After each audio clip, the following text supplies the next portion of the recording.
नमस्कार, मैं दीक्षा कुलश्रेष्ठ। आप देख रहे हैं इंडिया हाईएस्ट न्यूज चैनल। जुड़े रहिए आज की ताजा खबरों के साथ। 3,10,000 एक्टिव केस उत्तर प्रदेश में थे, जो आज प्रातः 12 मई तक के डाटा संकलित किए गए हैं, उसमें अब 2,04,000 एक्टिव केस वर्तमान में प्रदेश के अंदर हैं।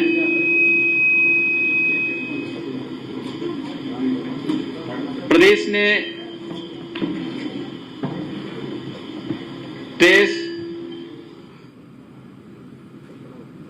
टेस्ट और ट्रीट इस नीति को अपना करके अर्ली एंड एग्रेसिव कैंपेन पूरे प्रदेश के अंदर प्रारंभ किया है और उसके सार्थक परिणाम भी अब हम सबके सामने आ रहे हैं। ऊपर रख दो भैया जी, ऊपर रखो, ऊपर रख दो, आवाज कम कर दो।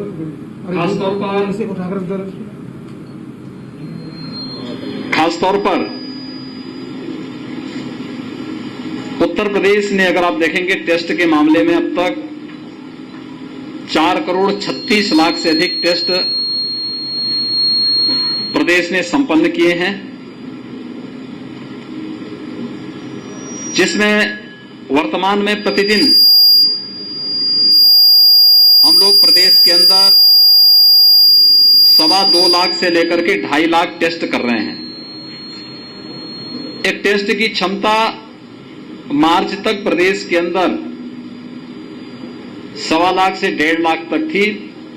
हमने मार्च के बाद इसको एकाएक बढ़ाया है और ये संख्या वर्तमान में 2.25 लाख से लेके 2.5 लाख तक पहुंची है। प्रदेश के अंदर हम लोगों ने टेस्ट की इस क्षमता को एक दिन 2,97,000 तक भी किया था और निरंतर इसमें बढ़ोतरी करने के प्रयास हो रहे हैं। प्रदेश के अंदर या देश के अंदर आपने देखा होगा, जब फर्स्ट वेव चली थी तो फर्स्ट वेव के समय संक्रमण था, लेकिन इतना तीव्र नहीं था। लेवल 1 के हॉस्पिटल में, लेवल 2 और लेवल 3, ये 3 प्रकार के जो हॉस्पिटल बनाए गए थे, 3 प्रकार की जो सुविधाएं, फैसिलिटी दी गई थी, इसकी संख्या में लेवल 1 में ही ज्यादातर लोग अपने आप ठीक हो जा पा रहे थे। ऑक्सीजन की आवश्यकता इतनी ज्यादा नहीं थी, लेकिन सेकेंड वेव में अचानक पूरे देश के अंदर ऑक्सीजन की मांग उठी। फर्स्ट वेव के समय उत्तर प्रदेश के अंदर 300 मीट्रिक टन ऑक्सीजन जो हॉस्पिटल के द्वारा, मेडिकल कॉलेजेस के द्वारा स्वयं अपने एग्रीमेंट के आधार पर या अपने स्तर पर एयर सेपरेटर प्लांट लगा करके स्थापित किए गए थे, उनसे उनका काम चल लेता था। लेकिन सेकेंड वेव में अचानक ऑक्सीजन की आपूर्ति की मांग बढ़ी और हम आभारी हैं आदरणीय प्रधानमंत्री जी के, जिनकी प्रेरणा और मार्गदर्शन में भारतीय रेल ने और भारतीय वायुसेना ने हमें सहयोग किया और आज हम प्रदेश के अंदर 1,030 मीट्रिक टन ऑक्सीजन की आपूर्ति प्रतिदिन करने में सक्षम हुए हैं। और ये आपूर्ति ऑक्सीजन एक्सप्रेस के माध्यम से भी और भारतीय वायुसेना के माध्यम से भी हम लोग इस कार्यक्रम को सफलतापूर्वक संपन्न कर रहे हैं। प्रदेश के अंदर ऑक्सीजन की आपूर्ति के क्रम में पीएम केयर फंड से, सीएम केयर फंड से, गन्ना विभाग के द्वारा, स्वास्थ्य विभाग और चिकित्सा शिक्षा विभाग के द्वारा और सीएसआर से भी 377 नए ऑक्सीजन प्लांट लगाने की कार्रवाई को अपनी सहमति दी है। इसमें से कुछ प्लांट लग चुके हैं, कुछ लगने की प्रक्रिया में हैं। वर्तमान में प्रदेश के अंदर हम लोगों ने बेड्स की क्षमता बढ़ाई है। लेवल 1 के हमारे पास 1,60,000 बेड्स मौजूद हैं। लेवल 2, लेवल 3 के 80,000 बेड्स वर्तमान में प्रदेश के अंदर मौजूद हैं, जिनमें हर कोरोना पॉजिटिव को चिकित्सीय सुविधा उपलब्ध कराने का प्रयास किया जा रहा है। इसके साथ ही प्रदेश के अंदर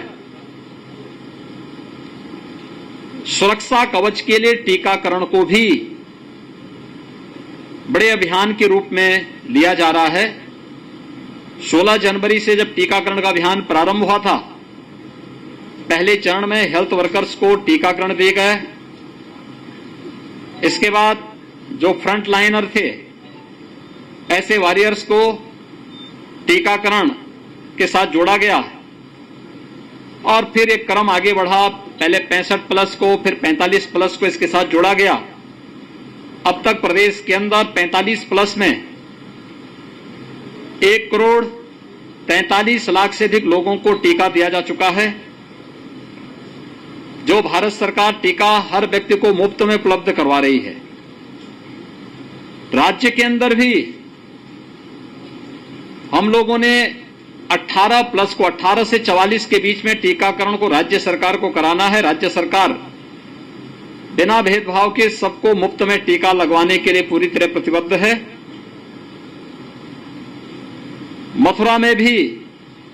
मथुरा वृंदावन में भी टीकाकरण का 18 प्लस का कार्यक्रम संपन्न प्रारंभ हो चुका है। हम लोगों ने प्रदेश में अब तक 2,65,700 से अधिक यूथ को भी टीकाकरण के साथ जोड़ा है। वे लोग, उनका टीकाकरण हो चुका है। और मथुरा के अंदर भी, मथुरा वृंदावन जनपद के अंदर भी 6,000 से अधिक यूथ अब तक 18 प्लस से टीकाकरण में आच्छादित हो चुका है। प्रदेश के अंदर वर्तमान में टीकाकरण के लिए देश के अंदर उपलब्धता को ध्यान में रखकर ग्लोबल टेंडर भी हम लोगों ने जारी किया है। प्रदेश के अंदर ऑक्सीजन का एक वैकल्पिक जो व्यवस्था हो सकती है, इसमें ऑक्सीजन कंसंट्रेटर एक बड़ी भूमिका का निर्वहन कर रहे हैं। अलग अलग जनपदों को हम लोगों ने कुल 20,000 ऑक्सीजन कंसंट्रेटर अलग से उपलब्ध करवाए हैं। जो जिले के अंदर चिकित्सा कोविड हॉस्पिटल में या सीएससी जो कोविड हॉस्पिटल बनाए गए हैं, उन सब में उनकी सेवाएं उपलब्ध करवाई जा रही हैं।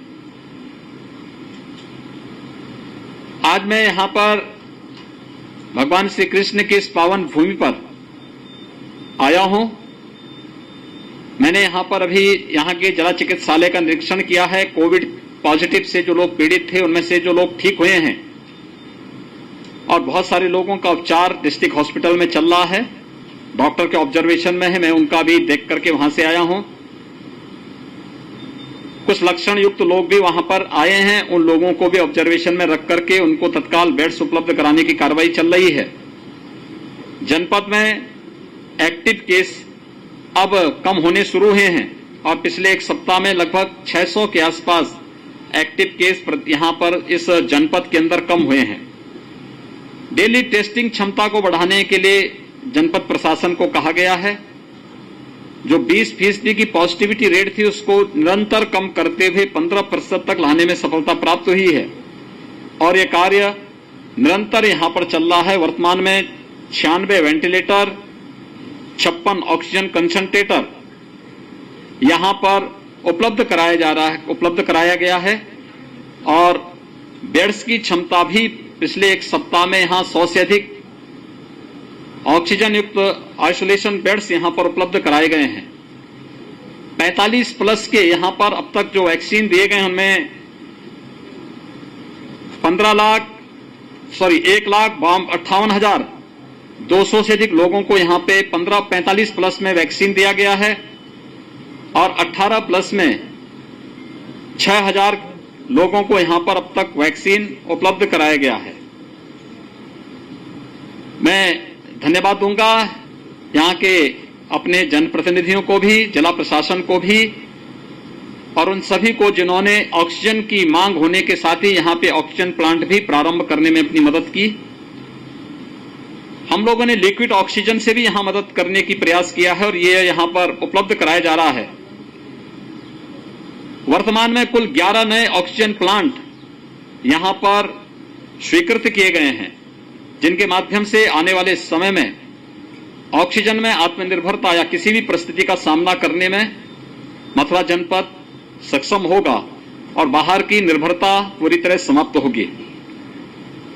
कोविड कार्य के लिए 32 एम्बुलेंस केवल जनपद के अंदर डेडिकेट की गई हैं, जिनके माध्यम से लोगों को ये सुविधा उपलब्ध करवाने में मदद मिलेगी। कोविड यह एक महामारी है और महामारी को एक सामान्य फ्लू मानने की भूल हमें नहीं करनी चाहिए। बीमारी में बचाव सर्वोत्तम उपाय है, लेकिन अगर बीमारी हो जाती है तो बीमारी से को छुपाने की नहीं बल्कि तत्काल उसमें उपचार की आवश्यकता है। और मेरी आप सबसे अपील होगी कि लोगों को जागरूक किए जाने की आवश्यकता है कि बीमारी को छुपाया न जाए, बल्कि तत्काल टेस्ट करवा करके और हम लोग अपना उपचार शुरू करें। हम लोगों ने इसीलिए प्रदेश के 97,000 राजस्व गांवों में वर्तमान में स्क्रीनिंग का एक विशेष अभियान निगरानी समिति और आरआरटी के माध्यम से प्रारंभ किया है, जिसमें ग्रामीण क्षेत्र में निगरानी समिति स्क्रीनिंग के साथ ही मेडिकल किट भी वितरण कर रही है और जिन्हें वे चिन्हित करती है उन लोगों को आरआरटी के माध्यम से एंटीजन टेस्ट 24 घंटे के अंदर हो, इस लक्ष्य के साथ एक अभियान चलाया जा रहा है, जिसकी वर्ल्ड हेल्थ ऑर्गेनाइजेशन ने भी जिसकी सराहना की है और इसके बहुत अच्छे परिणाम भी हमारे सामने अब तक देखने को मिले हैं। मेरी आप सबसे अपील है कि हम सब लोगों से अपील करें, इस महामारी के खिलाफ हमें सामूहिक रूप से लड़ना पड़ेगा और ये सामूहिकता हमारे हर स्तर पर दिखनी चाहिए। एक टीम वर्क हो, कोई भी ऐसी बात न कहें जो हेल्थ वर्कर्स के मनोबल को तोड़े, कोरोना वॉरियर्स के मनोबल को कम करे। जो लोग इसकी चपेट में आ चुके हैं उन्हें हतोत्साहित करे। इस प्रकार की कोई भी हरकत, कोई भी बयानबाजी और कोई भी टिप्पणी नहीं होनी चाहिए। अपने निहित स्वार्थ के लिए और चर्चा में बने रहने के लिए जिम्मेदार पदों पर बैठे हुए लोग जब इस प्रकार की हरकतें करते हैं, ये पूरे अभियान को कमजोर करने की एक शरारतपूर्ण चेष्टा होती है और इसको हर हाल में रोकने की आवश्यकता है। दूसरा, सभी लोगों को जागरूक किए जाने की आवश्यकता है। जागरूकता इस बात को लेकर कि हाई रिस्क कैटेगरी से जुड़े हुए जो लोग हैं, 60 साल से ऊपर के लोग, 10 साल से छोटी उम्र के बच्चे, गर्भवती महिलाएं, एक या अधिक बीमारी से ग्रसित कोई भी व्यक्ति और कम इम्यूनिटी से जुड़े हुए लोग, कमजोर इम्यूनिटी से जुड़े हुए लोग घर के बाहर न निकलें। शेष लोगों को घर के बाहर अगर आवश्यक हो तो ही निकलें, लेकिन कोविड प्रोटोकॉल का पालन करें। मास्क पहने, 2 गज की दूरी का पालन करें, किसी चीज को छूते हैं तो सैनिटाइजर से हाथ साफ कर लें या पानी साबुन के साथ हाथ की सफाई करें।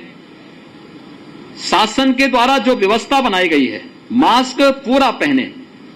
मैं देख रहा था बहुत सारे लोग मास्क पहने हैं लेकिन उसको नाक के नीचे रखे हुए हैं।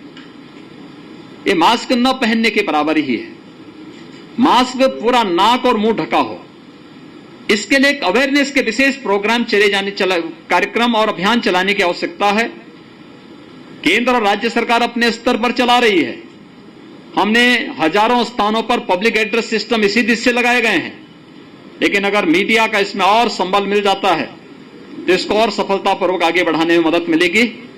मैं एक बार फिर से आप सबका जो सकारात्मक सहयोग स्थानीय प्रशासन को, राज्य सरकार को प्राप्त हो रहा है, केंद्र सरकार को प्राप्त हो रहा है, इसके लिए आप सबको हृदय से धन्यवाद देता हूं। राधे राधे।